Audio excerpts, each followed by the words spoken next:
अच्छा जी, अस्सलाम वालेकुम। मेरी स्क्रीन और आवाज़ क्लियर है आपको? वालेकुम अस्सलाम जी, सर क्लियर। तो हमने कल कैश फ्लो स्टार्ट किया हुआ था, और कैश फ्लो को मैंने बताया था कि शायद बताया था, ये नहीं बताया था कि इसके दो मेथड्स हैं। एक है इनडायरेक्ट मेथड, जो हमने कल पढ़ा है वो इनडायरेक्ट मेथड था हमारा। ये लॉन्ग मेथड होता है समझ लो। और एक डायरेक्ट मेथड होता है, वो बहुत शॉर्ट सा मेथड होता है। जो आप दोनों मेथड से सेम ही आते हैं। तो कैश फ्लो में हमने कल काफ़ी सारी बातें पढ़ ली थी कि कैश फ्लो स्टेटमेंट हम क्यों बनाते हैं, कि बिजनेस के अंदर जितनी भी कैश इनफ्लोज और आउटफ्लोज हुए हैं फॉर द पीरियड हम उनको देख रहे होते हैं। कैश फ्लोज की बात कर रहे हैं, बेसिकली हमारा जो पॉइंट जोन है वो क्या, कैश। पैसा कैसे आया गया कंपनी के अंदर, कितना पैसा, ठीक है, फॉर द पीरियड के लिए। तो इसके लिए हमने स्टेटमेंट बनाना सीखी थी, जैसे हमारी स्टेटमेंट ऑफ एसएफपी होती है, स्टेटमेंट ऑफ कम्प्रिहेंसिव इनकम होती है, statement of changes in equity होती है, इसी तरह स्टेटमेंट ऑफ कैश फ्लोज होती है। तो हमने जब इंटरैक्ट मेथड पढ़ा था तो हमने इसके स्टैंडर्ड फॉर्मेट पढ़ा था। तो हमने कहा था कि हमारा ये शुरू होता है जी प्रॉफिट बिफोर टैक्स से, लेकिन अगर हमें दिया गया हो प्रॉफिट आफ्टर टैक्स, तो हम क्या करते हैं, इस प्रॉफिट आफ्टर टैक्स में ऐड कर देते हैं टैक्स, क्योंकि टैक्स माइनस हुआ होता है ना। टैक्स एक्सपेंस ऐड कर दो तो आपके पास बन जाता है जी प्रॉफिट आफ्टर टैक्स। तो ये हमारा कैश फ्लो का स्टार्टिंग पॉइंट होता था, प्रॉफिट बिफोर टैक्स, जिसे आप पीवीटी भी कहते थे। ऐसे ही है। जी सर।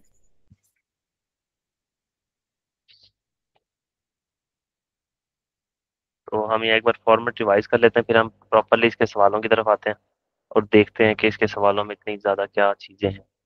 कुछ खास नहीं है इसके सवाल, बिल्कुल जितना कल मैंने करवाया था वो बहुत ही ज़्यादा एडवांस था, समझ लो। तो इतना ज़्यादा कुछ पूछा नहीं गया होता वैसे इसमें। अच्छा जी, इसके बाद क्या आता था हमारे पास, एडजस्टमेंट किस चीज़ की आती होती थी, किस नॉन चीज़ की cash adjust, non cash items की एडजस्टमेंट आती थी, कि हम जितनी भी नॉन कैश आइटम्स हैं उन सब की क्या करेंगे एडजस्टमेंट। मतलब कोई भी हमारा कैश के अलावा एक्सपेंस होगा या इनकम होगी, उसको हम क्या कर देंगे, रिवर्स। आम जुबान में बोलूँ, कोई भी जिसमें कैश इन्वॉल्व ना हो, जिस एंट्री के अंदर कैश इन्वॉल्व ना हो, तो हम क्या करेंगे, उसको रिवर्स कर देंगे, जैसे नॉन कैश,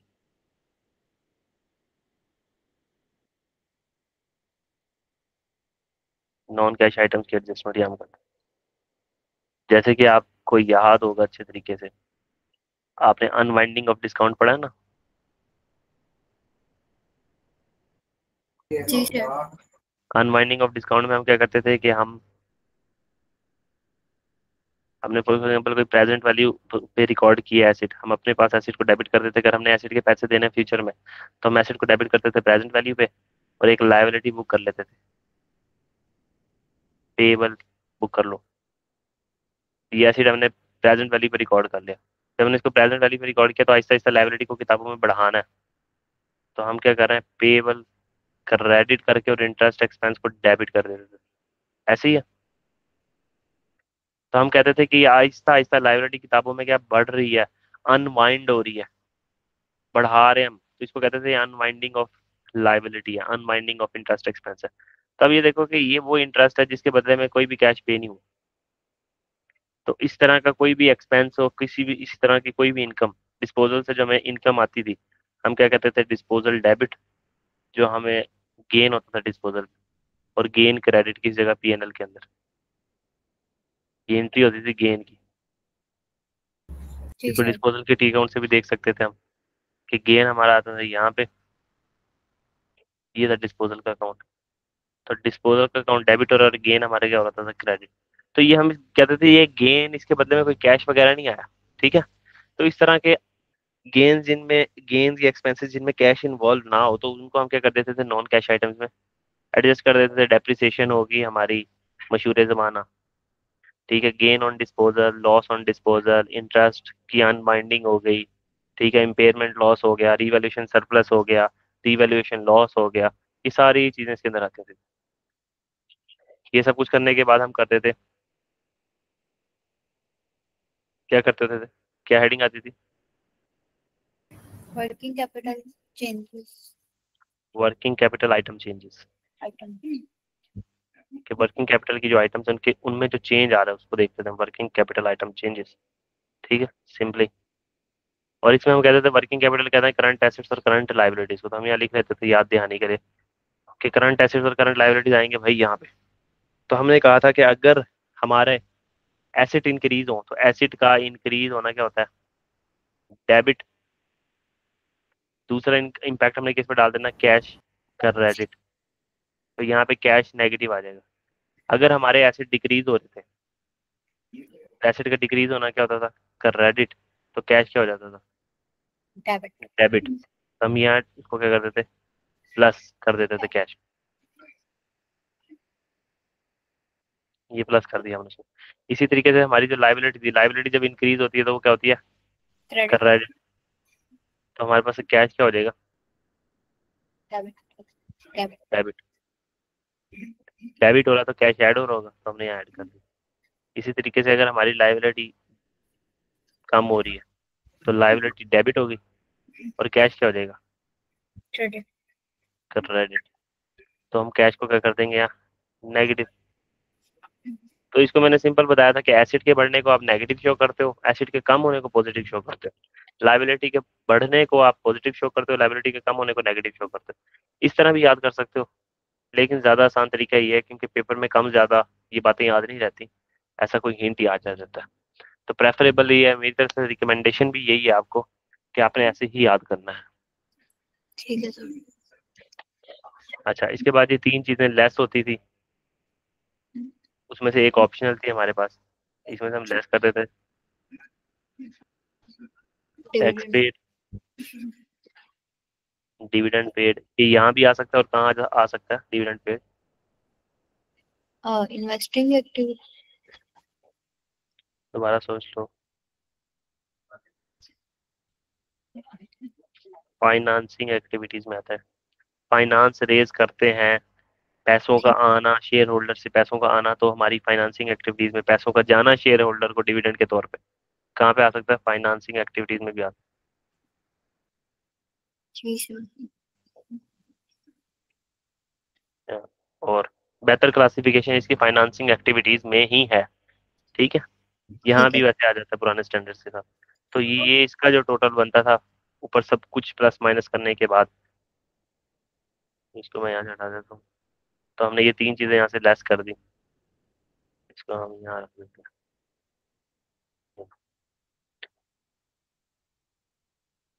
तो टैक्स पेड माइनस किया, डिविडेंड पेड माइनस किया हमने यहाँ से, और इंटरेस्ट पेड हमने माइनस किया, तो हमारे पास आ गया net cash cash flow. Flow net cash flow, शाबाश।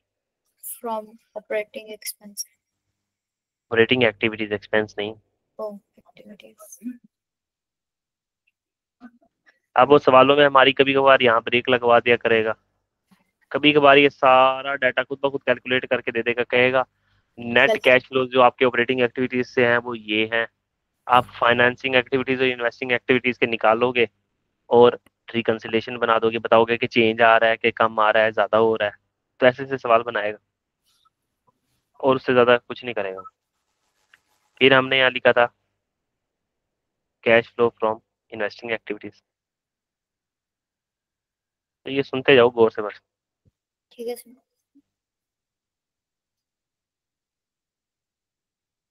ये हमारे कैश फ्लो किससे भी, इन्वेस्टिंग एक्टिविटीज से। इन्वेस्टिंग एक्टिविटीज में हमने अच्छे तरीके से याद किया था कि इसमें दो चीजें आनी है, या तो सेल या परचेज होगी, किसकी, नॉन करंट एसेट्स की, या सेल या परचेज किसकी होगी, लॉन्ग टर्म इन्वेस्टमेंट्स की। ऐसे ही था कि अगर हम कोई पीपी परचेज कर रहे हैं तो हमारे पास से कैश जा रहा है, नेगेटिव शो कर दो। पीपी को डिस्पोज ऑफ किया तो उससे जो मिलने वाला कैश है, गेन नहीं कैश, वो यहाँ पे दिखा दो पॉजिटिव करके।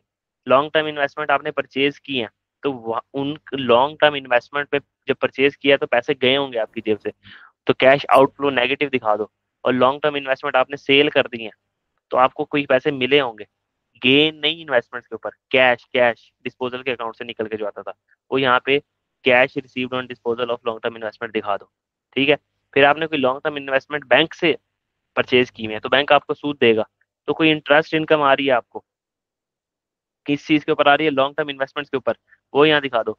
कोई डिविडेंड इनकम आ रही है आपको, सब्सिडरी आपने खरीदी हुई है, सब्सिडरी के अंदर इन्वेस्टमेंट की हुई है, उससे जो डिविडेंड इनकम आ रही है, मैं वहां पे पीछे रहा था डिविडेंड जो आप पे कर रहे हो, यहाँ पे डिविडेंड इनकम जो आ रही है वो कहाँ आएगी, इधर। तो अगर मैं यहाँ ओवरऑल बात करूँ ना, तो यहाँ पे सिर्फ 6 चीजें ही आ सकती हैं तकरीबन। एक तो सेल और purchase of non current asset, sale और purchase of long term investment, long term investment का सूद, इंटरेस्ट, और इसके अलावा क्या डिविडेंड अगर हमें आ रहा है किसी सब्सिडरी से, क्योंकि सब्सिडरी में भी हमारी इन्वेस्टमेंट ही होती है। तो 6 चीजें यहाँ आ सकती हैं। ठीक है ठीक हो सर। गया। तो वो हमसे पूछ सकता है कि भाई बताओ आपने एक पीपीई परचेज किया है, उसकी मद में जो कैश पे किया है वो बताओ कितना है। तो आप कहोगे कि वो इन्वेस्टिंग एक्टिविटीज में से जाके ढूंढ लेते हैं। या वो कहेगा कि बताओ पीपीई आपने सेल किया है, सेल करके आपको कैश मिला है, वो कहाँ जाएगा, तो हम कहेंगे इन्वेस्टिंग एक्टिविटीज में जाएगा। ऑप्शन सेलेक्ट कर लें। समझ आ गई बात। जी सर। फिर cash flow from financing activities.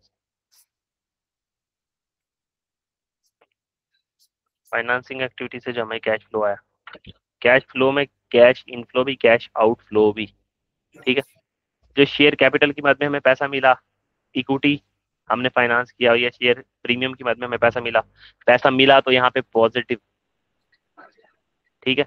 फिर हमने कोई डिविडेंड पे किया अपने शेयर होल्डर्स को, वो जो वहां पे लिखा था कि डिविडेंड पे यहाँ भी आ सकता है और डिविडेंड पे यहाँ भी आ सकता है, ये देखो। Okay sir. तो शेयर होल्डर्स को हमने कोई डिविडेंड दिया तो यहाँ आ जाएगा negative.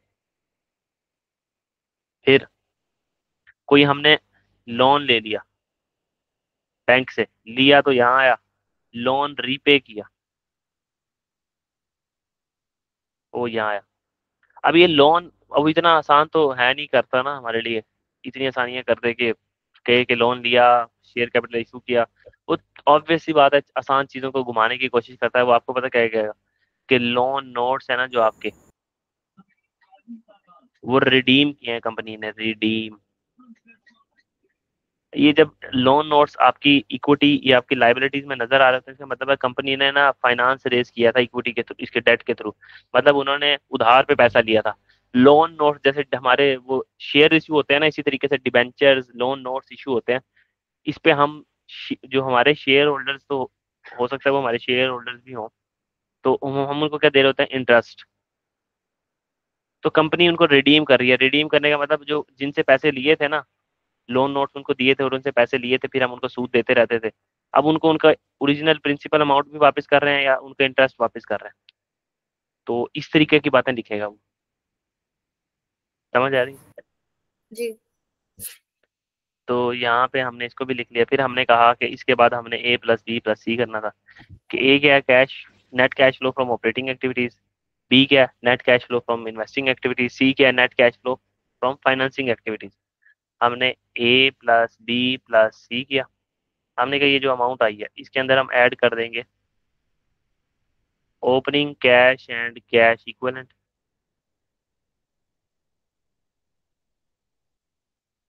Opening cash and cash equivalent, और इसको बराबर आना चाहिए किस चीज़ के, closing cash and cash equivalent के बराबर आना चाहिए। तो ये सारी ओवरऑल एक रिवीजन थी। और हमारी कैश एंड कैश इक्विवेलेंट में फिर हमने कल पढ़ा था कि 5 चीजें आती हैं। Cash in hand, cash at bank, short term loans हो गए, हमारी शॉर्ट टर्म इन्वेस्टमेंट्स होगी, बैंक ओवरड्राफ्ट या running finance facility. Short term loan और रनिंग फाइनेंस फैसिलिटी या बैंक ओवरड्राफ्ट हमारी लाइबिलिटीज होती हैं, तो नेगेटिव साइंस के साथ आएंगी।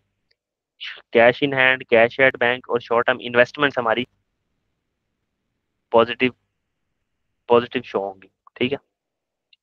तो दोहरा लिया कल वाली बातों को हमने। कोई सवाल है कल वाली बातों में तो पूछ लो, नहीं तो फिर हम बकायदा शुरू करते हैं सवालों। नो सर, कोई क्वेश्चन नहीं। तो देखो अब हमने कितना मुश्किल करके कंप्रिहेंसिव करके पढ़ा है, और वो हमसे पूछेगा क्या। वगैरह the following information is available for the property plant equipment for the year 30 सितंबर के लिए। अगर जो साल 30 सितंबर पे खत्म हो रहा है वो ये कम अक्टूबर पे शुरू होगा। ठीक है। 30 सितंबर 2004 हमारा ईयर एंड है, तो हमारा ईयर शुरू कब हुआ होगा, ये कम अक्टूबर 2003 पे। ये तो पहले हमने जहन बना लिया ना। ठीक हो गया। अब उसने क्या बताया हुआ है, उसने कहा कि ये फॉलोइंग इन्फॉर्मेशन आपको प्रॉपर्टी प्लांट इक्विपमेंट के बारे में दी गई है। प्रॉपर्टी प्लांट इक्विपमेंट का ओपनिंग बैलेंस 2003 ओपनिंग होगा और 2004 का होगा क्लोजिंग, क्योंकि हमारा साल है 2004 का। तो कैरिंग अमाउंट दी हुई है हमें, ओपनिंग कैरिंग अमाउंट और क्लोजिंग कैरिंग अमाउंट दी हुई है पीपीई की। हमने कहा अच्छा ये तो फिर हम यहाँ लेजर बना लेते। हमने लिख दिया पीपीई। पीपीई का ओपनिंग बैलेंस दिया हुआ है हमारे पास, अल्लाह आपका भला करे, 14,400। ऐसे ही है। जी। और कैरी डाउन बैलेंस हमारे पास कितना दिया गया, 23,400। अच्छा, वो कह रहा था following item were recorded during the year.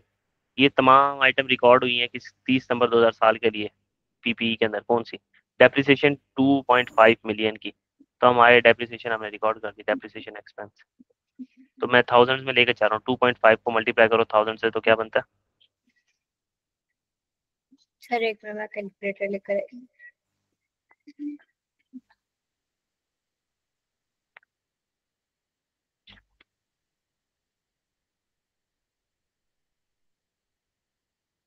ये हम रुपीज इन थाउजेंड में चल रहे हैं, मिलियन में सवाल करना थोड़ा फिर। जी सर, हम्म। क्या बोला आपने अभी? मैंने कहा ये हम थाउजेंड में सवाल कर रहे हैं, मिलियन में नहीं कर रहे, ठीक है। तो ये बन जाएगा 2500। जी। डेप्रिसिएशन होगी हमारी 2500। ये हो गया। वगैरह item of plant with carrying value of 3 million. 3 million की कैरिंग अमाउंट थी, हमने बेच दिया 1.8 मिलियन का। अच्छा, तो हमने यहाँ डिस्पोजल रिकॉर्ड कर लिया, क्योंकि ये कैरिंग अमाउंट पे बन रहा है पीपी, तो यहाँ से निकले भी की क्या कैरिंग अमाउंट, और उसने दी भी हमें कैरिंग अमाउंट हुई। तो हमने कहा 3 मिलियन, तो ये आ गया हमारे पास 3000। ऐसे ही है। जी। ये भी रिकॉर्ड कर लिया। फिर ये जो 1.8 मिलियन है, इसको हमने डिस्पोजल में आए, हमने कितने का बेचा? हमने कहा 1.8 मिलियन, 1800 का बेच दिया। ये कैश हमने रिकॉर्ड कर दिया। वो कह रहा है जिसकी कैरिंग अमाउंट 3 थी वाज सोल्ड फॉर 1.8, मतलब ये उसने सेल की अमाउंट दिया, कैश की अमाउंट। हम्म। तो ये चीज देख लेना। अच्छा, वो कह रहा है इन्वायरमेंटल प्रोविजन ऑफ 4 मिलियन। कोई इन्वायरमेंटल प्रोविजन है हमारे ऊपर कि हम ना उसको खराब कर रहे हैं इन्वायरमेंट को, तो वो एक हमारे। पॉइंट। हम्म। एक थर्ड मैंने भी। पॉइंट। थर्ड पॉइंट, वैसे property was revalued upward. Upward revalue हुआ 2 मिलियन से। तो रिवैल्यूएशन सरप्लस आया होगा। रिवैल्यूएशन सरप्लस की सिंपल क्या एंट्री होती है, एसेट बढ़ जाता है किताबों में, एसेट डेबिट 2 मिलियन से, और रिवैल्यूएशन सरप्लस इन ओसीआई क्रेडिट 2 मिलियन से। तो हम रिवैल्यूएशन सरप्लस को तो देख ही नहीं रहे, हम यहाँ के एसेट को बढ़ा देंगे कि एसेट के अंदर इंक्रीज आ गया 2000 से। ऐसे ही है। जी। अच्छा, ये तो भी बच्चों वाली बातें चल रही थी, मजाक मजाक। इसको मैं यहाँ लिख देता हूँ, एसेट डेबिट 2000 से, और हमारा रिवैल्यूएशन सरप्लस 2000 से, ठीक है।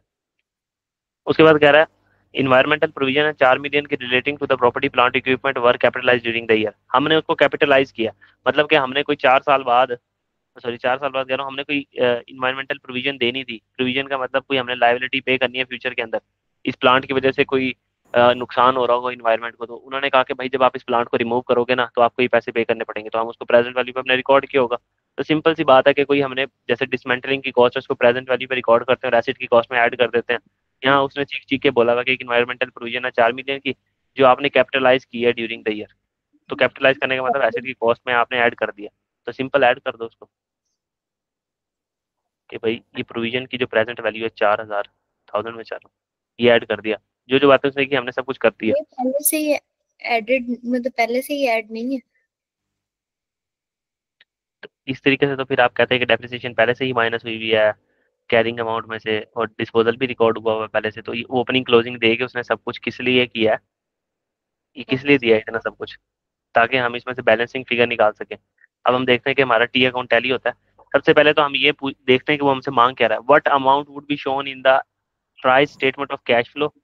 प्राई की स्टेटमेंट ऑफ कैश फ्लो में बताओ for purchase of PP property plant equipment. Property plant equipment को खरीदने के लिए जो अमाउंट, क्या हमने क्या बताना है, cash paid for purchase of property plant equipment. और ये कहाँ पे नजर आ रहा होता एडिशन। है? ये हाँ, एडिशन में तो नजर आ रहा होता है, शाबाश। इन्वेस्टिंग एक्टिविटीज में जी sir. Cash paid for purchase of property plant equipment. तो हमने कहा कि देखो अब हमारी दोनों साइड बैलेंस हो रही है, इस साइड का टोटल करो और इस साइड का टोटल करो, क्या बैलेंस हो रहा है?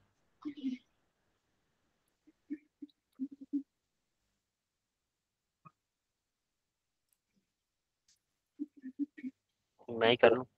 2040 डेबिट साइड 400 2500 plus यहाँ क्या आ जाएगा 28900। 28900 जी सर 1400 टू, 2040 तो ये आ जाएगा 20400। यहाँ पे टोटल आ गया 20400। तो इसका मतलब यहाँ पे बैलेंस कम है, और वो कितना कम है इन दोनों का डिफरेंस लेके देख लो। टू 85 एट नाइन डबल 20400, तो कितना आ जाएगा 8500। तो भाई अब यहाँ पे और क्या आ सकता है, यहाँ पे आ जाएगी एडिशन। जी सर एडिशन का मतलब cash paid for the purchase of property plant equipment. यही वो है जो हम इन्वेस्टिंग एक्टिविटीज के अंदर दिखाते होते थे, याद है? ठीक तो हमने यहाँ पे दिखा दिया कि यहाँ पे ये जो 8500 है, इसका जवाब है 8500। हम एक और चीज भी दिखाते होते थे इन्वेस्टिंग एक्टिविटीज में, cash received from the disposal of property plant equipment. लेकिन उसने हमसे पूछा ही नहीं था, उसने कहा था वो सिर्फ कैश बताओ जो आपने पे किया है for the purchase of property plant equipment, इसलिए हमने ये बता दिया। अगर उसने पूछा होता बताओ इन्वेस्टिंग एक्टिविटीज में कौन सा कैश जाएगा, तो हम कहेंगे कि ये cash inflow, cash received from the disposal of property plant equipment, और ये cash paid for the purchase of property plant equipment. ये दोनों जाएंगे इन्वेस्टिंग एक्टिविटीज के अंदर। ठीक है सर ठीक है, अब उसने हमसे पूछा ही सिर्फ परचेज वाला था प्रॉपर्टी प्लांट इक्विपमेंट के, तो हम यहाँ से साथ साथ इनके आंसर भी टैली करते रहते हैं। 140 कौन सा किया हमने?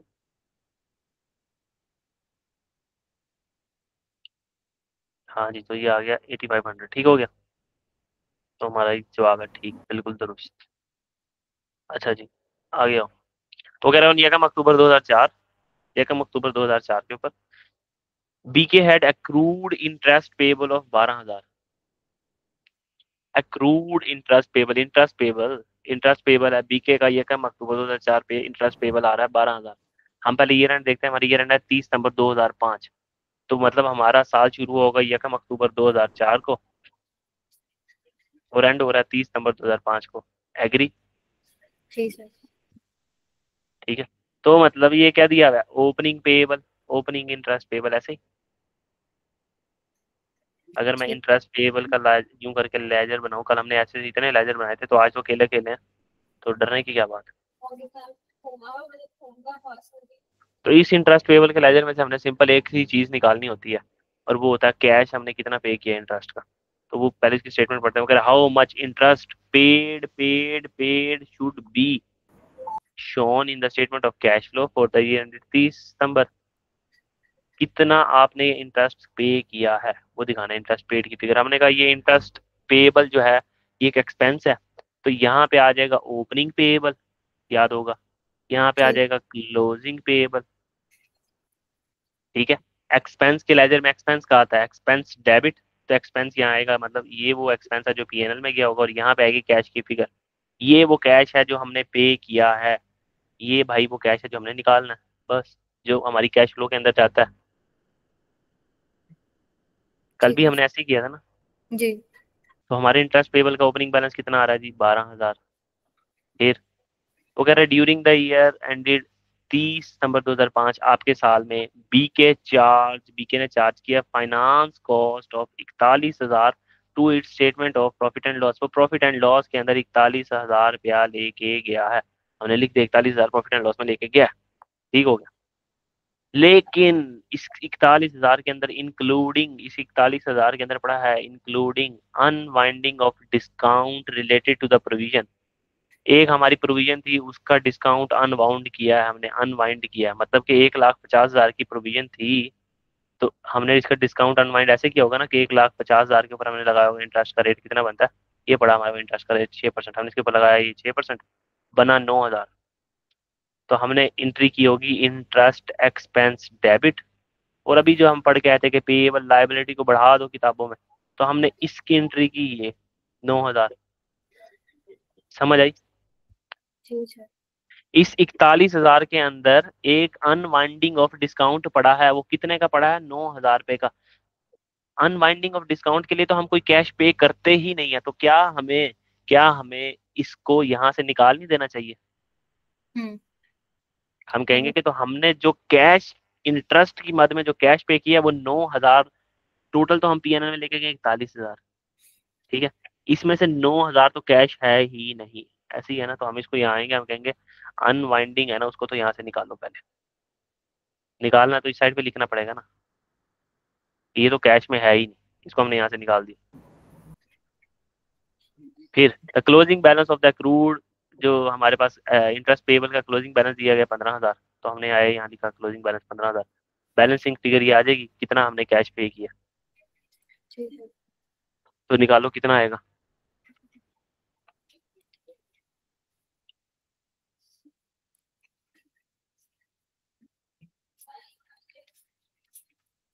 29,000। 29,000 इज आवर आंसर, ठीक है।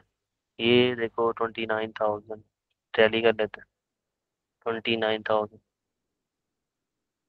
रीजन वगैरह, if you ignore the unwinding of discount you choose the C option, D option, this date, ये ऐसे ही लिखा हुआ है।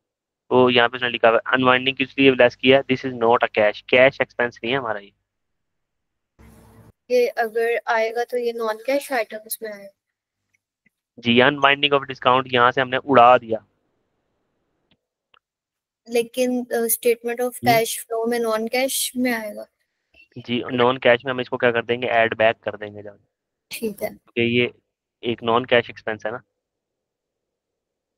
उसने हमसे सिर्फ यहाँ पूछा हुआ था आप बताओ कितना इंटरेस्ट आपने पे किया, पे। इसकी मद में तो हमने कोई पे किया ही नहीं ना, इसमें तो हमने एंट्री क्या किया, इंटरेस्ट एक्सपेंस डेबिट और पेबल क्रेडिट। बाकी का जो 29,000 ये है ना, इसमें हमने एंट्री की होगी इंटरेस्ट एक्सपेंस डेबिट, ये हमने बैंक को इंटरेस्ट दिया है 29,000 रुपए का, और हमने एंट्री की होगी कैश क्रेडिट। वो ये पूछ रहा था कि भाई सूद तो आप अपने पीएनएल के अंदर लेके गए हो 41,000, लेकिन उस 41,000 में से 9,000 जो ऐसा है, 41,000 में से 9,000 ऐसा है जो आपने अनवाइंडिंग ऑफ डिस्काउंट के नाम पे लिया, ठीक है। ठीक है। तो ओपनिंग क्लोजिंग का इफेक्ट डालने के बाद जो हमारे पास कैश की बैलेंसिंग फिगर कितनी आई, 29,000, मतलब हमने कैश की मद में 29,000 पे किए। तो यहाँ से रूल सिर्फ ये याद रख लेना कि अगर कोई ऐसा हमारे पास हो कैश जिसमें हमारा कैश ना गया हो, ऐसा एक्सपेंस हो जिसमें हमने कैश ना पे किया हो, तो आपने उसको उसकी रिवर्स एंट्री करके फिर बैलेंसिंग फिगर निकालनी है, ये नहीं करना कि पीएनएल की फिगर में से नेट करने बैठ जाओ। ठीक है। ठीक। तो ये 29,000 हो गया, आगे चलते हैं।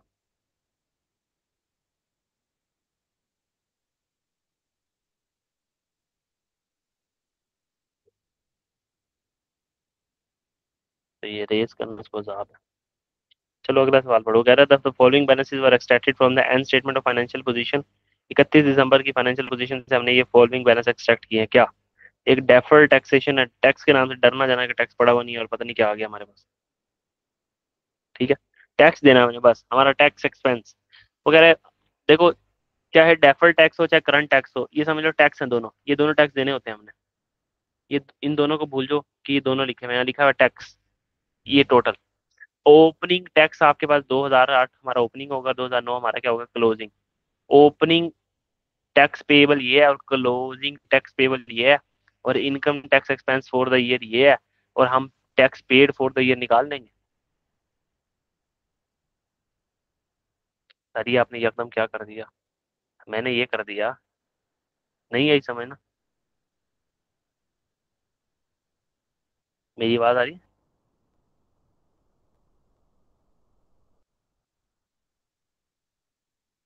मेरी आवाज आ रही है आपको? जी सर, सुन रही हूँ। जैसे हमने ऊपर इंटरेस्ट एक्सपेंस का लेजर बनाया था, हमने यहाँ टैक्स एक्सपेंस का लेजर बना दिया, तो यहाँ आ गया ओपनिंग टैक्स पेएबल, यहाँ आ गया क्लोजिंग टैक्स पेएबल। तो टैक्स एक्सपेंस का लेजर बनाना है, एक्सपेंस के लेजर में एक्सपेंस का आता है यहाँ पे, एक्सपेंस डेबिट है तो यहाँ आएगा, और यहाँ कहेगी कैश की फिगर। वो यही पूछ रहा है आपने कितना टैक्स पे किया है 2009 के साल में, तो हमने कभी देख लेते हैं हमने कितना टैक्स पे किया। ओपनिंग टैक्स पेबल हमारा कितना है, ये करंट और डेफर्ड को अभी भूल जाओ, ओपनिंग इन दोनों को जमा करो, कितना, 27 और 106, ये बनता है 133। ओपनिंग टैक्स पेबल था हमारा 133, क्लोजिंग टैक्स पेबल हमारा कितना है, 38 जमा 119। ये दोनों टैक्स हमने देने होते हैं। 157 कितने? 157 157। ठीक है, और हमने इनकम टैक्स एक्सपेंस वगैरह, प्रॉफिट एंड लॉस का आपने एक्सट्रैक्ट निकाल के लेके आए और आपको पता लगा कि आपने प्रॉफिट एंड लॉस में कितना इनकम टैक्स एक्सपेंस लेके गए 122 का, तो हमने कहा ये हम 122 इनकम टैक्स एक्सपेंस के तौर पे लेके गए हैं, तो अब हमारे पास कैश की फिगर आ जाएगी। बच्चों वाले सवाल। जी सर। कितनी? 98। जी तो ये सर आ आ गया गई हमारा 9। 98,000। ठीक हो गया।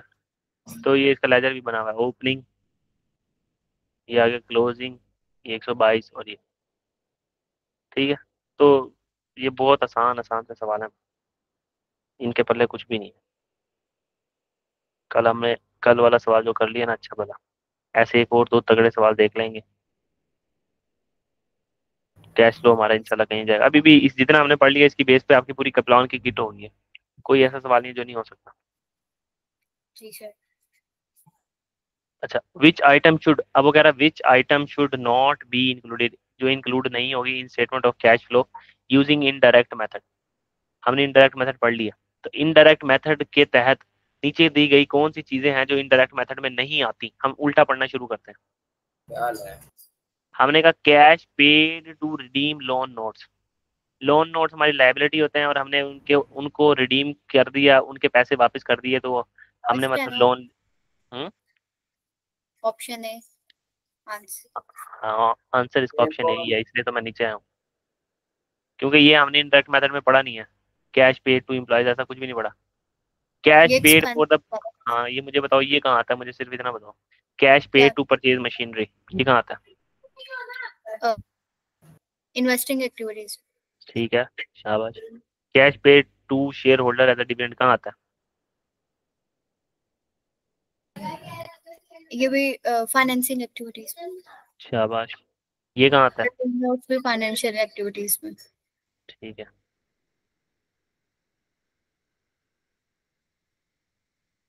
ठीक हो गया। तो ये सारी चीजें तो हमने पढ़ी है, इनडायरेक्ट मेथड में आती हैं, और ये नहीं आती, ये उसने पूछा था। अगला सवाल पढ़ो। अगले सवाल में वो कह रहा है in IS 7, statement of cash flows का स्टैंडर्ड का नाम है IS 7, statement of cash flows set out of 3 main heading, जो 3 मेन हेडिंग होती हैं आप लोगों की, to be use in the statement of cash flows, जो कैश फ्लोज में यूज होती हैं। Which two of the following item, जो नीचे दी गई आइटम है उनमें से कौन सी दो ऐसी हैं would be included under the heading, जो हेडिंग के अंदर आती हो। कोई सी दो ऐसी चीजें नीचे दी गई हैं जो आपकी ऊपर हेडिंग होती है ना तीन, उन 3 हेडिंग में से किसी ना किसी हेडिंग में आती है, तो बताओ। और वो आती भी कौन सी हेडिंग में होनी चाहिए? ऑपरेटिंग एक्टिविटीज की हेडिंग में आनी चाहिए। Which two of loss the on following item below would be included under the heading cash flow from operating activities? नीचे गई दी गई 4 चीजों में से कोई सी ऐसी दो चीजें हैं जो ऑपरेटिंग एक्टिविटीज के अंदर आती हैं, तो कौन कौन सी आती हैं? टैक्स पेड और loss on disposal of machinery. Tax paid और loss on disposal of machinery. अच्छा, टैक्स पेड तो हम ले लेते हैं, तो बिल्कुल ऑब्वियस है। ये कहाँ पे आता है, मुझे इसकी भी जरा निशानदेही कर दो। लॉस ऑन डिस्पोजल है नॉन कैश शाबाश, जबरदस्त। इस ठीक है, वजह। आपका जवाब A and C। ठीक है। जी सर। तो अब आगे चलते हैं। वो कह रहा है 140 में, ड्यूरिंग द ईयर एंडेड 31 जुलाई 2007, तो 31 जुलाई 2007 पे जो साल शुरू खत्म हो रहा है वो शुरू होगा 1 जून 2006 को। अच्छा, ये बड़ा मजे का सवाल है।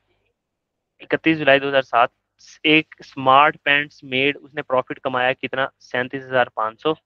फॉर द अकाउंट उसकी डेप्रिसिएशन थी 2500। During the year non current acid purchase किए हैं 16,000 रुपए के, रिसीवेबल बढ़ गए हैं 2,000 रुपए से, इन्वेंट्री डिक्रीज हुई है 3600 से, ट्रेड पेबल इंक्रीज हुए हैं 700 से। हमने कहा कहना क्या चाह रहे हो? वो कह रहा है what was the increase in cash balances during the year. ठीक है।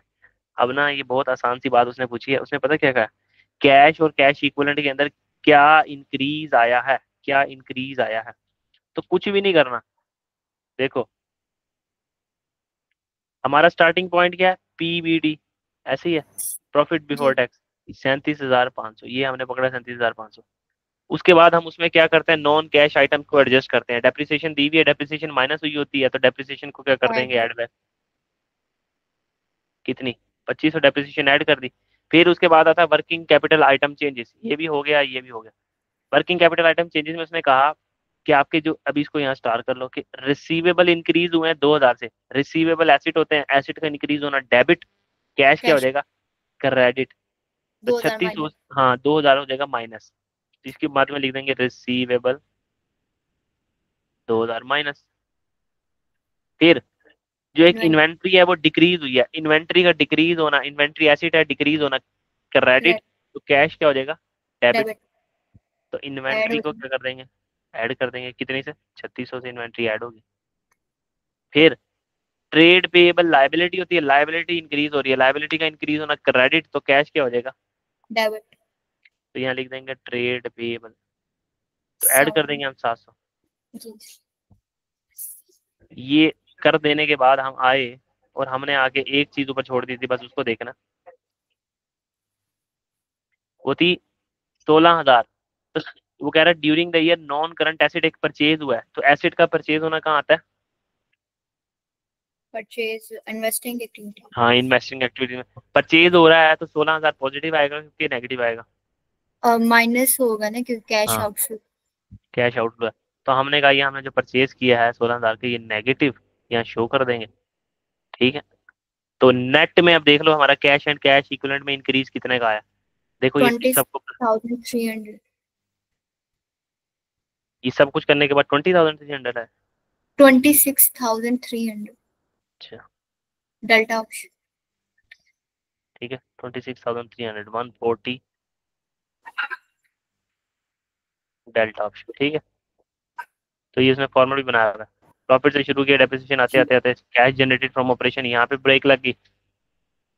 फिर उसके बाद purchase of non current asset investing activities, उसको लेस किया, तो net increase in cash and cash equivalent, ठीक हो गया। तो बस ऐसे ही जी आपको थोड़ा बहुत घुमाएगा फिराएगा, ऐसे बच्चों वाली चीजें थी। आगे चलते हैं,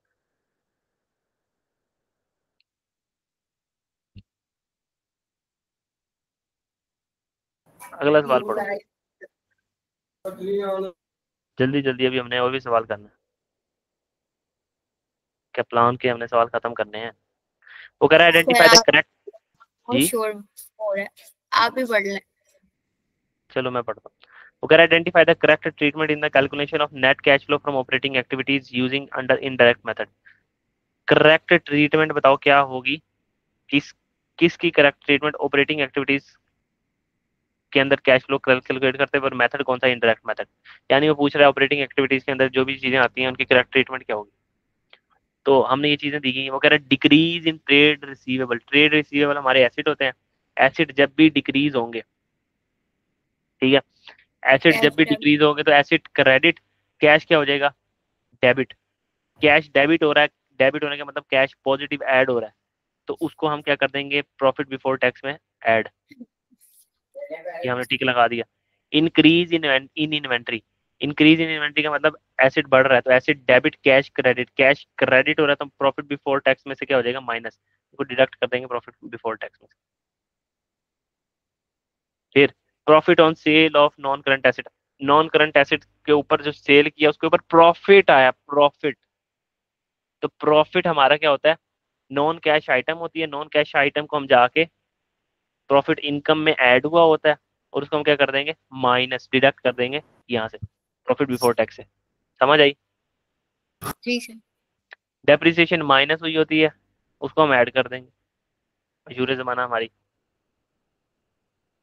तो ये हमारे पास आ गया जवाब इसका, पहला दूसरा दूसरा तीसरा, तो पहला दूसरा दूसरा तीसरा, ठीक है, समझ आ गई।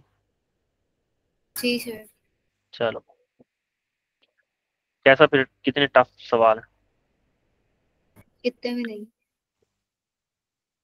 अगर ये टफ है ही नहीं, इतने भी क्या क्या मतलब होता,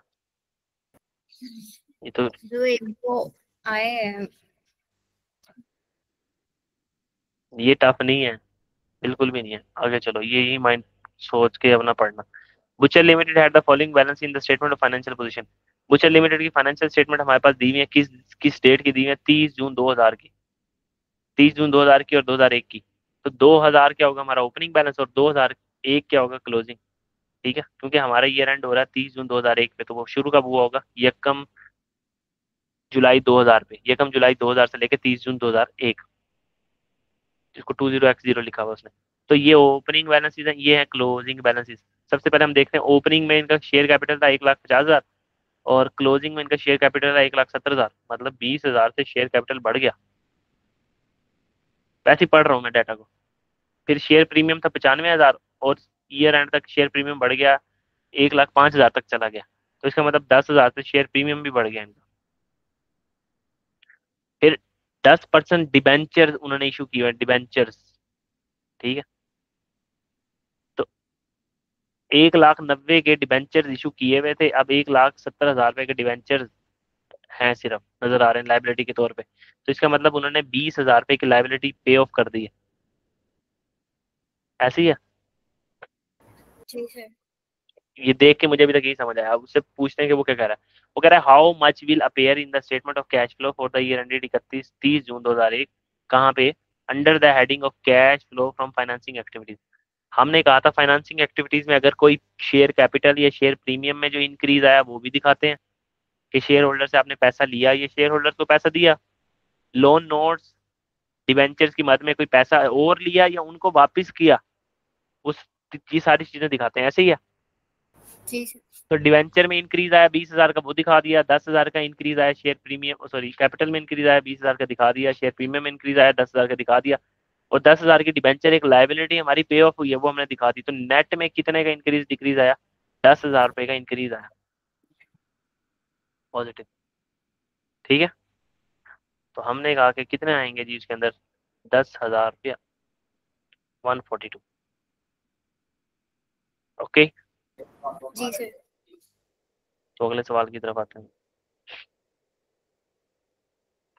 अगला सवाल हमारा कहता है,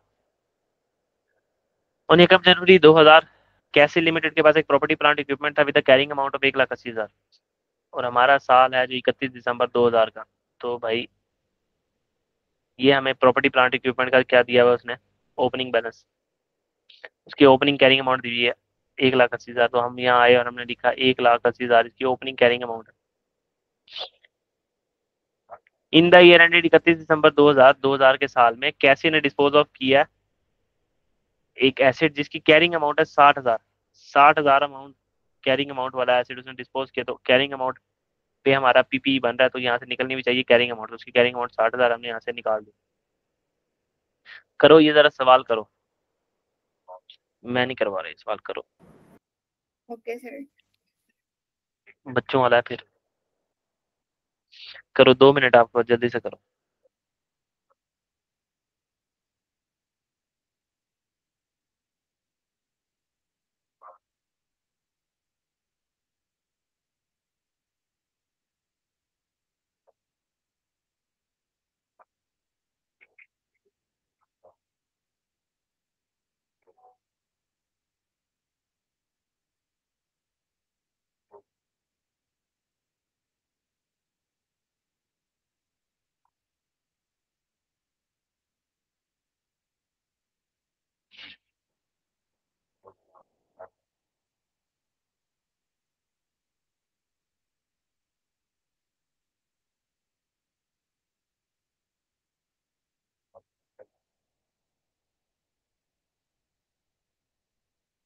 हुआ नहीं।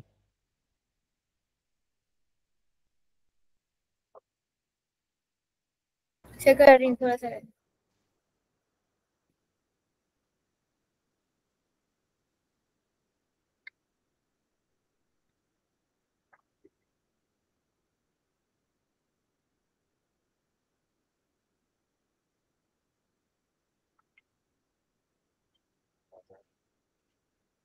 1,25,000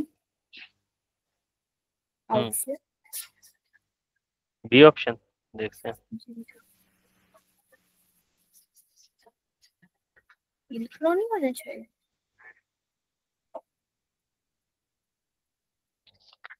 आंसर इज 75,000। क्यों? चलो जी करें सवाल, उम्मीदों पे पानी फेर दिया। अच्छा, एक डिस्पोज ऑफ की एसिड जिसकी कैरिंग अमाउंट है 60,000, 50,000 का हमने डिस्पोज ऑफ कर दिया। तो हमने आए यहाँ पे, हमने डिस्पोजल का अकाउंट बनाया, हमने कहा डिस्पोजल का अकाउंट तो चाहिए होता है, इसमें से भी कैश फ्लो आएगा। तो हमने यहाँ लिखा 50,000 का हमने डिस्पोज ऑफ कर दिया, ये लिख दिया। ठीक, कैसे की रीवैल्यूड किया, रीवैल्यूड बिल्डिंग फ्रॉम 75,000 से उठा के उसको 1 लाख पे ले गया, तो 25,000 रुपए का एसिड के अंदर इंक्रीज आया। तो यहाँ पे रीवैल्यूएशन सरप्लस कितने का आ जाएगा?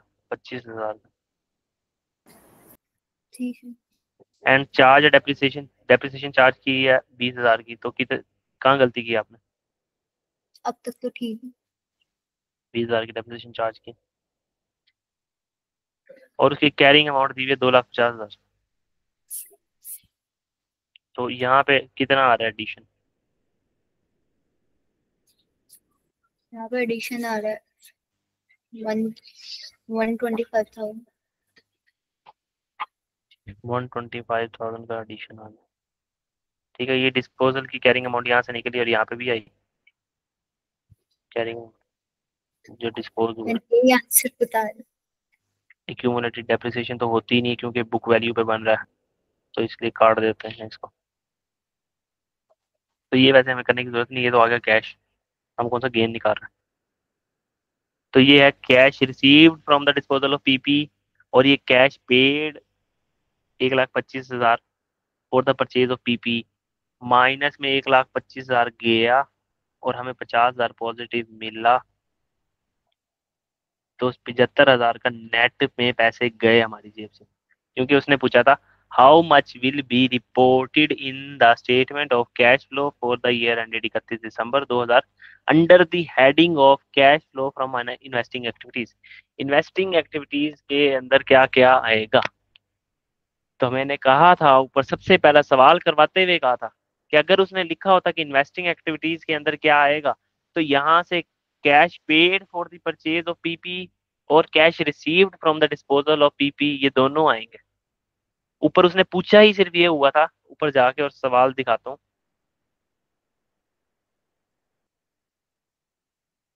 ये रहा सवाल, शुक्र है लिख के रखा हुआ था कि याद रहे। वो कह रहा है स्टेटमेंट ऑफ कैश फ्लो में for the purchase of PP बताओ कितना आएगा। तो मैंने कहा था देखो ये सिर्फ परचेज ऑफ पीपी के लिए आया। अगर उसने लिख दिया होता कि इन्वेस्टिंग एक्टिविटीज में कितना आना है, तो फिर यहाँ चीख चीख के बोला था, चीख चीख के कि ये 18,000 भी आता और वो भी आता। Okay sir. अब पछताए क्या हो जब चिड़िया चुग गई खेत। तो ये आ जाएगा हमारे पास 75,000। चलो आगे एक और मौका दूंगा, देखते हैं फिर। अच्छा, वो कह रहा हूँ यकम जनवरी 2000, 2000 ये एकम जनवरी 2000 20 एकम जनवरी 2000 पे CG had a government grant held in deferred income. हमने उसको डेफर्ड इनकम के तौर पे रखा हुआ है। एक गवर्नमेंट ग्रांट मिली हुई है, सर ने आपको पढ़ाया होगा और आपको बताया होगा, जब भी गवर्नमेंट ग्रांट मिली होती है तो आप क्या करते हो, ग्रांट को डेबिट करते हो अपने पास। 9 लाख रुपए की ग्रांट है, और एक लाइबिलिटी, ग्रांट लाइबिलिटी बुक कर लेते हो, एक ग्रांट इनकम बुक कर लेते हो। ये ग्रांट इनकम तो होती है, लेकिन किताबों में क्या नजर आ रही होती है, लाइबिलिटी। और आहिस्ता आहिस्ता जैसे एसिड डेप्रिशिएट होता है, तो ग्रांट को भी आप क्या करते हो, इनकम के तौर पर रिकॉर्ड करना शुरू कर देते प्लीज। हो। ऐसी ये ट्रीटमेंट आईएएस अपना गवर्नमेंट ग्रांट में पढ़ा होगा आपने। जी। तो अब हम सिंपल सी पहले इसकी पूरी लाइन पढ़ लेते हैं ना। उसने कहा क्या, वो कह रहा है एकम जनवरी 2000 पे, उसके बाद ग्रांट है held in deferred income 9 lakh रुपए पे उसने रखी हुई है लाइबिलिटी बना के। फिर during the year CG release 1 lakh to the statement of profit and loss. इस 9 लाख में से 1 लाख रुपया वो उसको क्या कर, उसने क्या किया, इनकम के तौर पर रिकॉर्ड किया। यानी डेफ ग्रांट को डेबिट कर दिया, ग्रांट इनकम को डेबिट करके डेफर्ड ग्रांट इनकम बुक कर ली। मतलब लाइबिलिटी को डेबिट किया उसने 1 लाख रुपए से, और उस 1 लाख की लाइबिलिटी को इनकम बना दिया। ये ट्रीटमेंट पड़ी हुई है ना आपने। जी सर। हाँ, तो प्रॉफिट एंड लॉस में वो ले गया 1 लाख रुपए की इनकम। हमने कहा अच्छा अच्छा ठीक है ले गया। और 31 दिसंबर 2002 31 दिसंबर 2000 तक द रिमेनिंग डेफर्ड इनकम के ऊपर कभी भी इसको भूल के भी ये ना समझ लेना इनकम है, ये लाइबिलिटी होती है हमारी। ठीक है, जैसे ऊपर लिखा होता है डेफर्ड इनकम का बैलेंस 9 लाख रुपया। जी। 31 दिसंबर तक पहुंचते पहुंचते साल के एंड तक ये हमारी जो है ना डेफर्ड इनकम यानी लाइबिलिटी का बैलेंस 1100 पे पहुंच गया। तो इसका मतलब है कि 3 लाख रुपए की हमें कोई ना कोई और ग्रांट दे गया। हम्म। तो ग्रांट 3 लाख रुपए से बढ़ गई है अभी तक की इन्फॉर्मेशन के हिसाब से, और 1 लाख रुपया हमने ग्रांट की लाइबिलिटी को खत्म करके और इनकम को बुक कर लिया। ऐसे ही है। जी। तो वो कह रहा है अब बताओ, select the two amounts to be included in the statement of cash flow. Statement of cash flow के अंदर कौन सी दो अमाउंट आएंगी? तो हम पहले पढ़ते हैं। वो कह रहा है increase of 1 lakh to the cash generated from operation.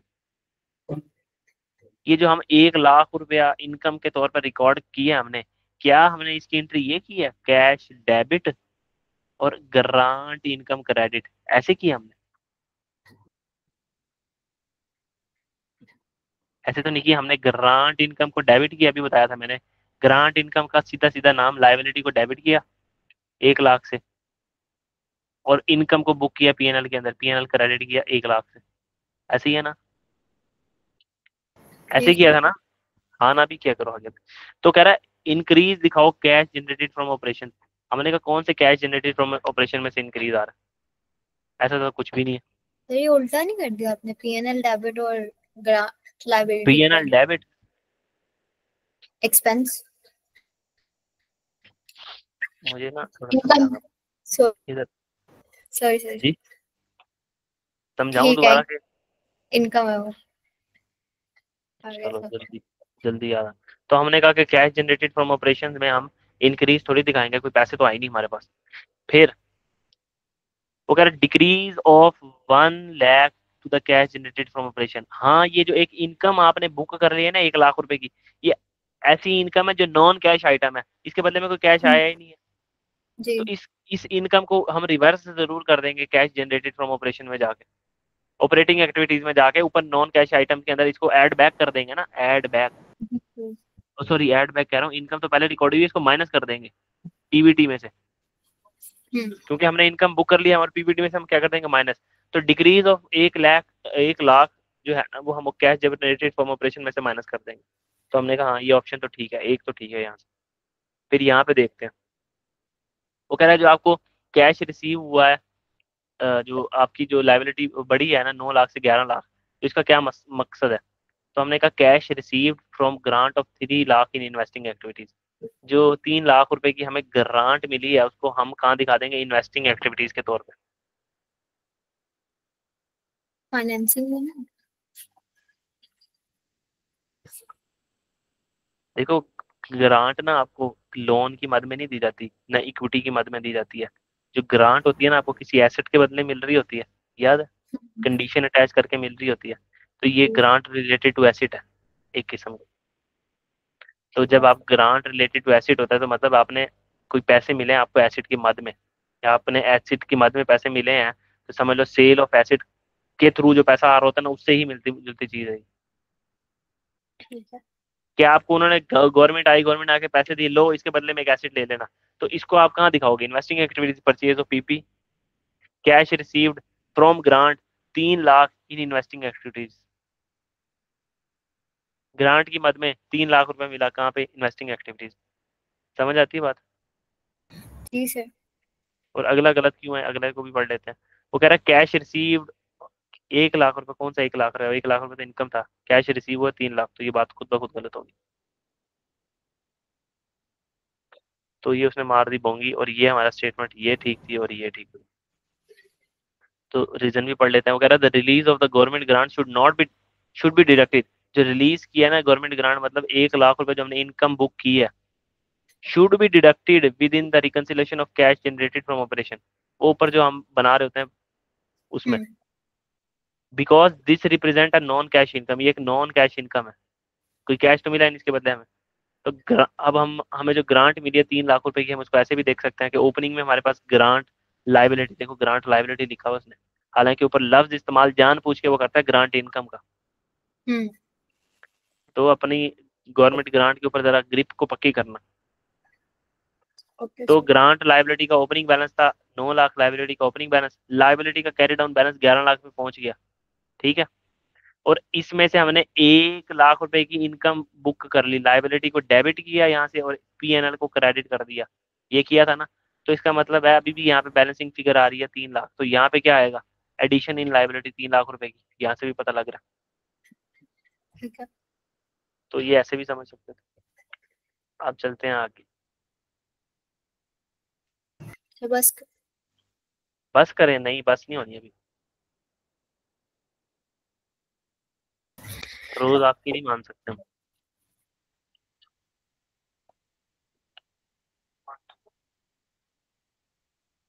बस ये, सर अभी क्लासेस है। बस ये कुछ 5-6 सवाल है।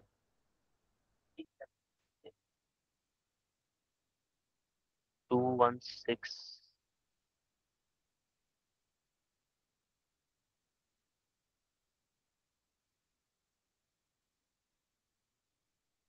जल्दी जल्दी करवा दूंगा, चलो।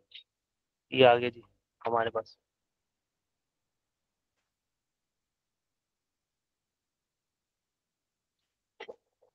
ओटीज तो हो गए हैं, ऑब्जेक्टिव टेस्ट क्वेश्चन। ये छोटे छोटे हैं, जल्दी इनको देख लेते हैं जल्दी जल्दी। एक ही सिनेरियो से रिलेटेड 5 क्वेश्चन होंगे बस। ठीक है, शुरू करें। जी सर। देखो मैं ये आपको भी करने के लिए दे सकता हूँ, फिर मेरी मुझे तो बहुत आसानी है इसके अंदर, मैं आपको कहूँ लो कर लेना खुद ही, तो फिर मैं अगर नहीं। आपके लिए कोई आसानी पैदा कर रहा हूँ तो इसका मकसद यही है कि आपको कुछ बेनिफिट हो। अब ये करने के बाद आप समझ लो आपकी कैप्लान, आपका स्टडी टेक्स्ट वगैरह ये सारा एरिया मेरी जिम्मे हो गया और उसको कवर भी कर लिया हमने, तो आपका पूरा टॉपिक नॉकआउट हो जाएगा जो आपका मेजर पोर्शन में भी आ सकता है। जी सर। तो फिर मेरे लिए तो आसानी है। तो मैं अगर आसानी खुद नहीं ले रहा तो आपको भी चाहिए कि थोड़ी देर जबरदस्ती बैठ के सुन लो। कुछ मुश्किल बातें हैं इसमें, कोई कोई ऐसी बात जो हमने कल ना की हो, जो आपको आती ना हो, नहीं सर। बच्चों वाली बातें हैं। चलो फिर जल्दी से खत्म करें। वो कह रहा है स्पेक्यूलेट ऑन टू प्रॉपर्टीज, उसके बाद दो प्रॉपर्टीज हैं और वो फेयर वैल्यू मेथड यूज कर रही है। तो जहन में इन्वेस्टमेंट प्रॉपर्टी घूम जानी चाहिए हमारे खुद ब खुद,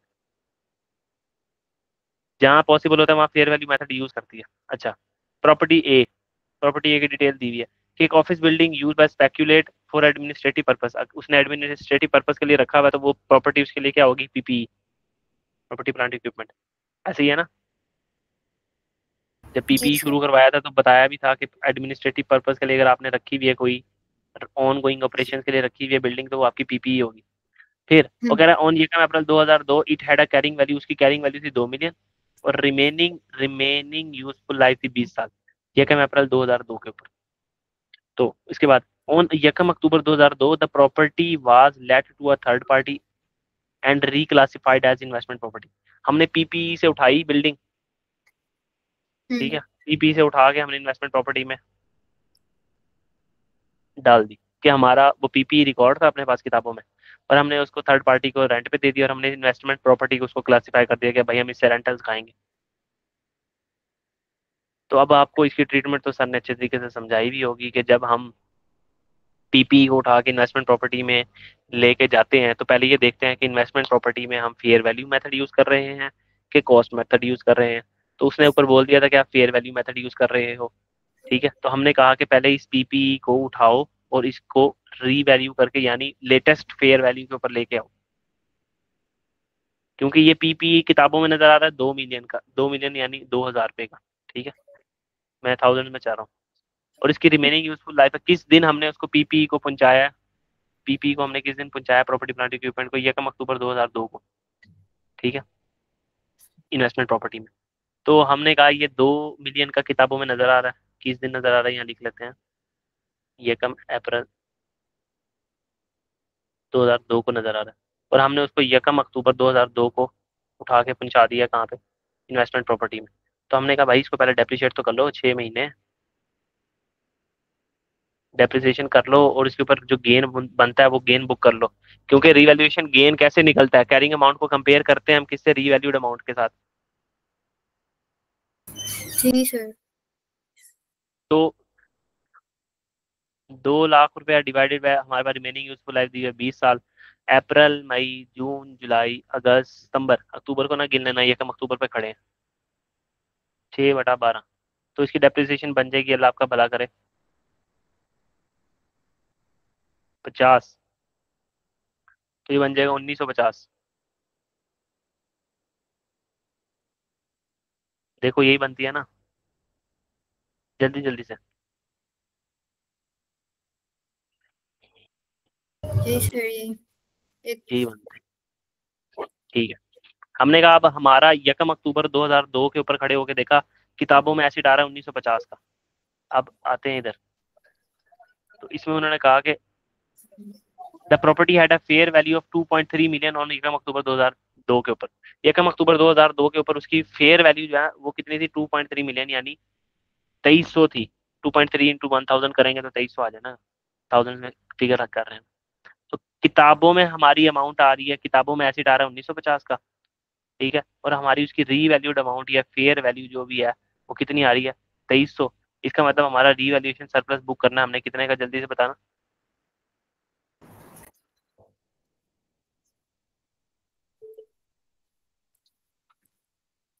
350। 350 का रीवैल्यूएशन सरप्लस। तो हमने कहा ये रिवैल्यूएशन सरप्लस कहाँ जाएगा, ओसीआई के अंदर, क्योंकि आगे फेयर वैल्यू मेथड यूज हो रहा है ना। अब हम कहेंगे हम इन्वेस्टमेंट प्रॉपर्टी अपने पास डेबिट करेंगे कितने से, 2300 से, ठीक है, और पीपी को क्रेडिट कर देंगे कितनों से, 2300। ऐसे ही है। जी सर। अच्छा, अब वो कह रहा है what is the correct treatment when property A is reclassified as investment property. जब आप इन्वेस्टमेंट प्रॉपर्टी को एक प्रॉपर्टी ए को इन्वेस्टमेंट प्रॉपर्टी के तौर पे क्लासीफाई करोगे, रिक्लासीफाई, तो क्या ट्रीटमेंट होगा। हमने कहा कि भाई हम ये देखेंगे कि वो फेयर वैल्यू मेथड के ऊपर है, तो उसको पहले प्रॉपर्टी प्लांट इक्विपमेंट को फेयर वैल्यू पे लेके जाएंगे, यानी रीवैल्यूड अमाउंट पे लेके जाएंगे। फिर रीवैल्यूड अमाउंट पे ले गए और उसको हम उसको इन्वेस्टमेंट प्रॉपर्टी में ट्रांसफर कर देंगे, सिंपल। तो हमने कहा कि take 350 gain to other comprehensive income, 350 रुपए का हमें गेन बुक करना पड़ेगा जब हम उसको रिक्लासीफाई करेंगे। तो हमने यही 350 का गेन बुक किया, तो यही हमने किया, ओके कुछ सर। मुश्किल। नो। दूसरी भी पढ़ लेते हैं कि उसके बाद दूसरी बिल्डिंग के बारे में क्या कह रहा है, ताकि पता तो हमें। वो कह रहा है प्रॉपर्टी बी है अनदर ऑफिस बिल्डिंग, हमारी एक ऑफिस बिल्डिंग है, हमारी हमारी ठीक है, स्पेक्यूलेट की। वो हमने लेट कर दी है, मतलब हमने रेंट पे दे दी, लीज पे, to a subsidiary of speculate.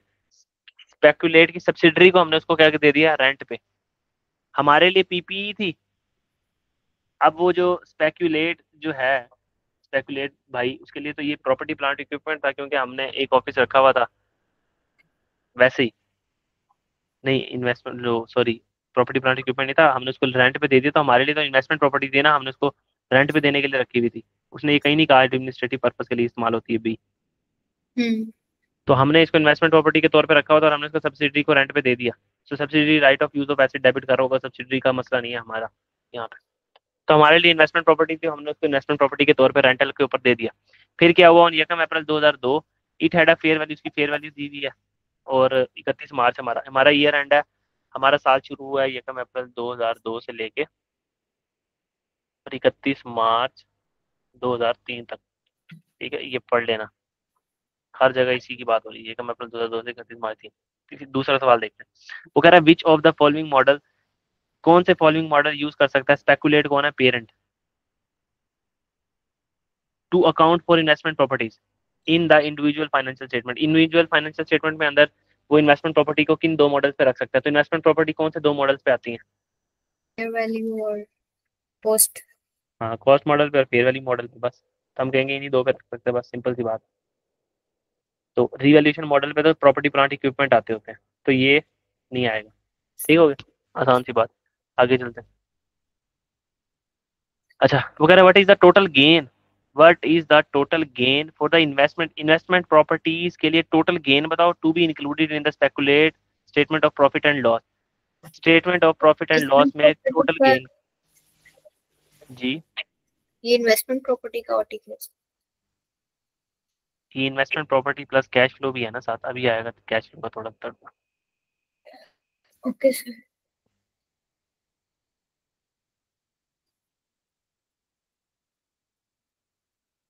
अच्छा ये वैसे मुझे लगता है इन्वेस्टमेंट प्रॉपर्टी के शुरू हो गए। हाँ ये नीचे दिया हुआ है 221 से था। अच्छा चलो इन्वेस्टमेंट प्रॉपर्टी अब आई गई है तो हम कर ही लेते हैं अब। रिवाइज होगी समझ ले किस्म की आपकी इन्वेस्टमेंट प्रॉपर्टी। मुझे किसी ने गलत सवाल बता दिया है तो फिर मैंने अप्रूव करवा दिया है। अच्छा जब हम इसको रिवाइज कर ही लेते हैं ना सिंपल। अब एक सवाल तो रह गया, ज्यादा से ज्यादा क्या रह गया पीछे। वो कह रहा है कि टोटल गेन बताओ इन्वेस्टमेंट प्रॉपर्टी में जो आप लेके जाओगे। तो हमने कहा इधर आए हूँ ऊपर, सिंपल सी बात। हमने कहा कि हमने एक इन्वेस्टमेंट प्रॉपर्टी, ये देखो डेबिट की हुई है हमारी। हम्म। ये इन्वेस्टमेंट प्रॉपर्टी हमने डेबिट कर दी 2300 पे। अब इसके बाद जो भी गेन आएगा ना, ईयर एंड आएगा, ईयर एंड के ऊपर हमने फेयर वैल्यू देखनी होगी। और अगर फेयर वैल्यू में इंक्रीज आया तो वो गेन कहाँ चला जाएगा, प्रॉफिट एंड लॉस के अंदर। ऐसे ही पढ़ के आए होगी इन्वेस्टमेंट प्रॉपर्टी के अंदर। ठीक। ठीक है, तो हमने कहा हमारी किताबों में जो नजर आ रही है इन्वेस्टमेंट प्रॉपर्टी, ये किस दिन नजर आ रही है, यकम अक्टूबर 2000, यकम अक्टूबर 2002 के ऊपर। अब हमारे ईयर एंड है 31 मार्च 2003। 31 मार्च 2003 पे इसकी फेयर वैल्यू देख लेते हैं। 31 मार्च 2003 के ऊपर 2.34 मिलियन पे पहुंच गई है। 2.34 को जरब देना जरा उसके साथ, 1000 के साथ, 2340 बनता है।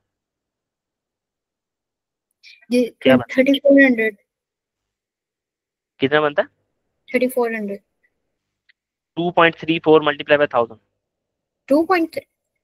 हाँ ना, ये 2.34 दी हुई है ना फेयर वैल्यू, ये देखो 2340। 2340। ईयर एंड पे उसकी फेयर वैल्यू होगी 2340, और हमने रिकॉर्ड किया हुआ कितने का, 2300 पे। तो 40 का गेन हम, 40 का जो गेन है पीएनएल में ले जाएंगे। ऐसा ही है। जी एक तो ये हो गया, प्लस एक और प्रॉपर्टी हमारे पास पड़ी हुई है, ये इन्वेस्टमेंट प्रॉपर्टी एक और भी पड़ी हुई है ना हमारे पास। ठीक। एक तो 40 का गेन इसका ले जाएंगे बहन का, और दूसरी बहन बी है उसका क्या करेंगे। एक और प्रॉपर्टी है हमारे पास पड़ी हुई है, उसकी 31 मार्च के ऊपर जो आ रही है ना, वो 1.6 मिलियन आ रही है फेयर वैल्यू। तो हमारी किताबों में कितने का रिकॉर्ड होगा। और कह रहा है ऑन यकम April 2002 it had a fair value of 1.5 million and risen to 1.65 million. तो ये इंक्रीज कितना आया 1.5 से 1.65 तक। इंक्रीज ही हम पीएनएल में लेके जा रहे होते हैं ना। जी। एक बिल्डिंग पड़ी हुई है 1.5 मिलियन पे, ऑब्वियस सी बात है हमने रिकॉर्ड की भी होगी। 0.15 का इंक्रीज है। हाँ तो उसको मल्टीप्लाई करो 1000 से। 150। 150, 150 प्लस 40, क्वेश्चन नंबर 190। 260। तो अल्लाह करे ठीक हो जाए।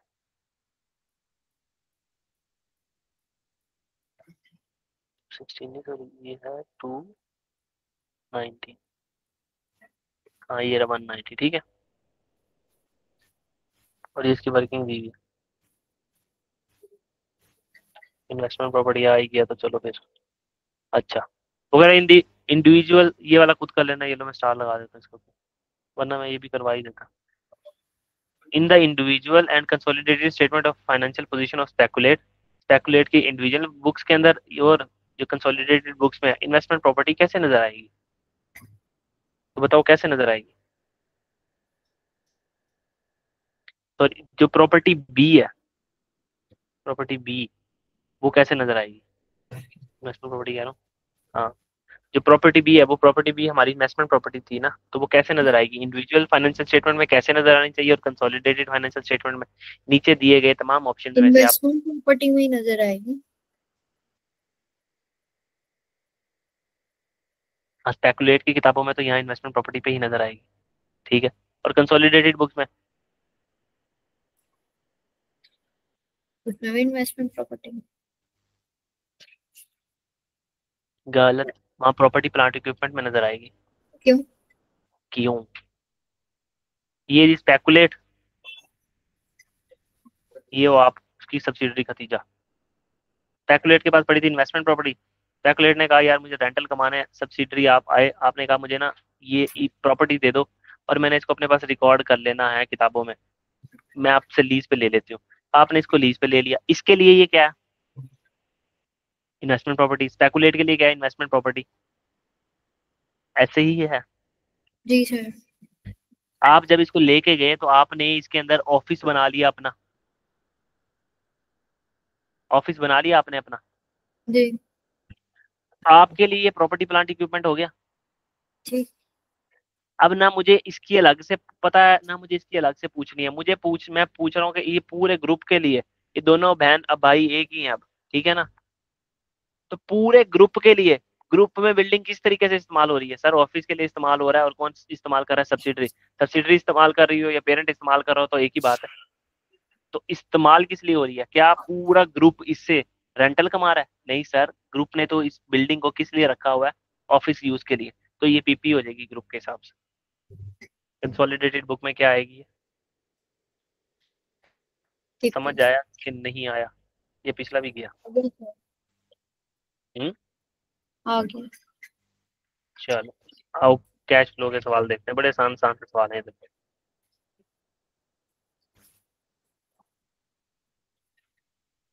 वगैरह the following extract from the trial balance relates to the keystone 30 सितंबर 2001 के लिए। 30 सितंबर 2001 के लिए, तो ये शुरू कब हुआ होगा? ये कम अक्टूबर 2000 को तुम्हारा, ये कम अक्टूबर 2000 पे ओपनिंग होगा, और ये रेंड है 30 सितंबर 2001। एक प्रॉपर्टी है जिसकी कॉस्ट है 50,000, और एक प्लांट और इक्विपमेंट है जिसकी कॉस्ट ये है। एक प्रॉपर्टी है जिसकी अक्यूमुलेटेड डेप्रिसिएशन ये दी हुई है, ओपनिंग कॉस्ट दी हुई है हमारे पास, और ओपनिंग एक्यूमुलेटेड डेप्रिसिएशन दी हुई है। ऐसे ही है। जी सर। ये वाला सवाल अटेम्प्ट करना, क्योंकि आपका जरा सा भी इसके अंदर इंटरेस्ट शो नहीं हो रहा, तो मैं हम इसको कल डिस्कस करेंगे। सबसे पहले ये पूरा सवाल करेंगे। अभी मेरा बड़ा मूड था कि मैं ये सारे सवाल के सारे पार्ट करवाता, लेकिन आपकी जो अटेंशन है ना वो 0%।